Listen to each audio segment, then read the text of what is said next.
Bon, ici, on va faire un bref sommaire d'une petite partie du contenu qui a été proposé dans les derniers jours par la SPQ. Alors, le contenu vient entièrement du contenu qui a été fourni, que vous pouvez trouver sur leur site Internet ainsi que le nôtre. Alors, les communications saines reliées au poids, c'est une trousse d'outils pour permettre aux thérapeutes de mieux comprendre, cibler et proposer des solutions à des personnes qui pourraient en bénéficier. Alors, un des points clés, un des nombreux points clés qui ressort de cette étude, cette série d'études, c'est le point clé qu'avoir une bonne image corporelle de soi peut en fait être beaucoup préférable en termes de santé et de joie ou de happiness que de se casser la tête sur ce qu'on peut interpréter comme étant un corps qui nous appartient, avec lequel on n'est pas content. Alors, il y a une énorme liste de quantités de conséquences sur la santé mentale et physique de ne pas avoir une bonne image de soi.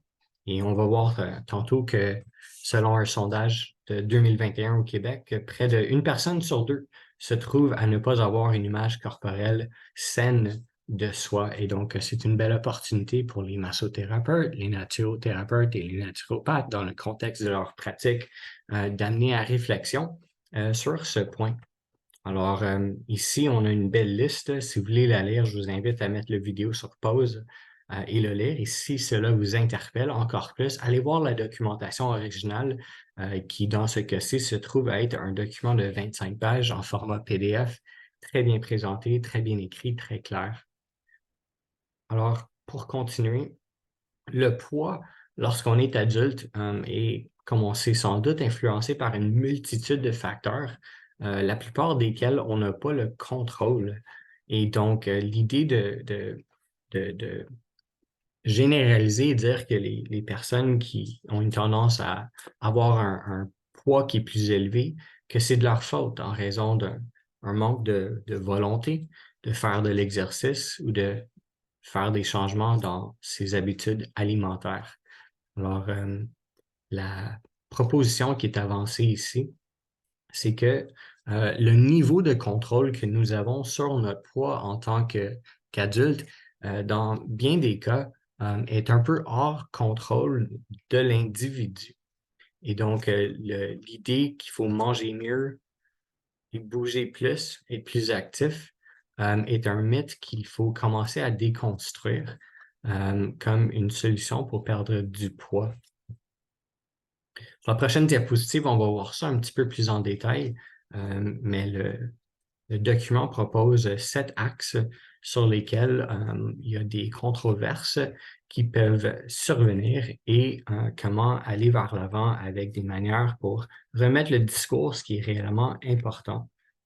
Alors, en résumé, encore une fois, l'obésité devient une condition multifactorielle qui est difficilement réversible. Alors, voici les 7 axes et le point de vue de quelqu'un qui est un alarmisme versus un sceptique. Alors, pour la définition même de l'obésité, la contrôlabilité perçue du poids, la conceptualisation du lien entre le poids et la santé, la sensibilité à la stigmatisation à l'égard du poids, le rôle de la santé publique dans les enjeux liés au poids et une approche professionnelle au niveau individuel. Finalement, il y a le discours sur le poids qui vient d'être au niveau populationnel. Alors,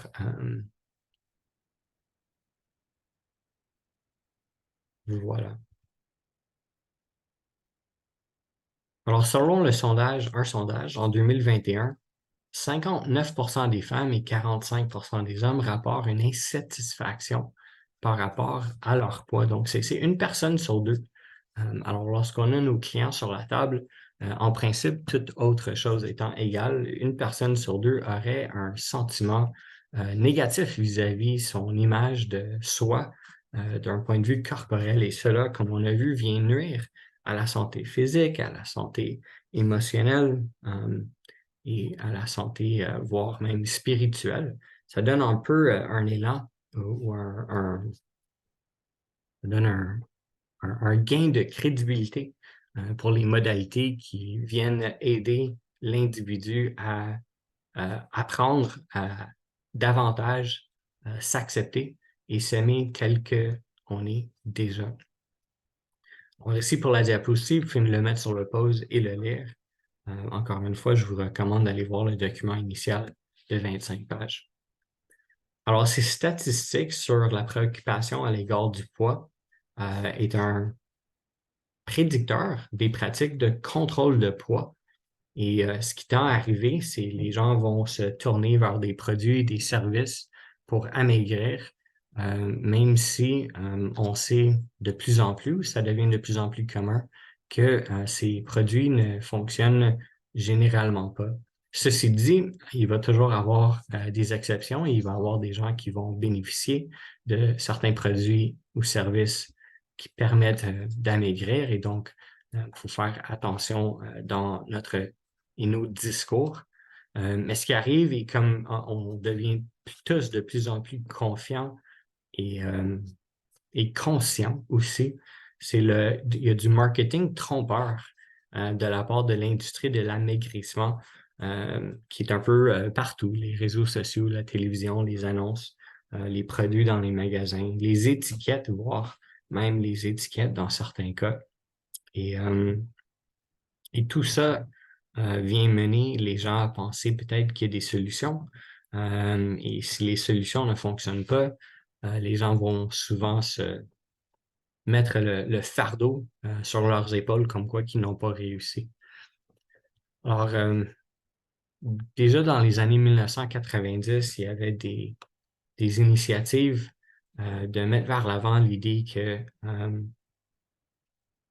avoir un poids qui peut-être correspond plus aux propositions de Hollywood était quelque chose à dénoncer et que la valeur que nous avons sur la minceur dans notre culture, dans nos croyances, est affectée largement par les publicités et en fait viennent mener à, comme on vient de voir, une personne sur deux qui aurait des préoccupations à l'égard de leur poids vis-à-vis leur propre perception du même poids. Alors, c'est intéressant de noter ici qu'il y a des profils professionnels de la santé qui vont vers l'avant en disant que ce n'est pas éthique de recommander ou d'adapter un discours qui est axé sur le poids et de donc dire que l'exercice physique et l'alimentation, c'est la solution pour l'obésité et que les gens qui continuent à être obèses, c'est parce qu'ils ont un manque de confiance ou de continuité dans la pratique de l'activité physique et l'alimentation. Alors, c'est intéressant comme changement de perspective et ça nous fait plaisir, ça me fait plaisir dans ce cas-ci de vous partager les résultats. Je vous encourage encore une fois d'aller voir le document complet.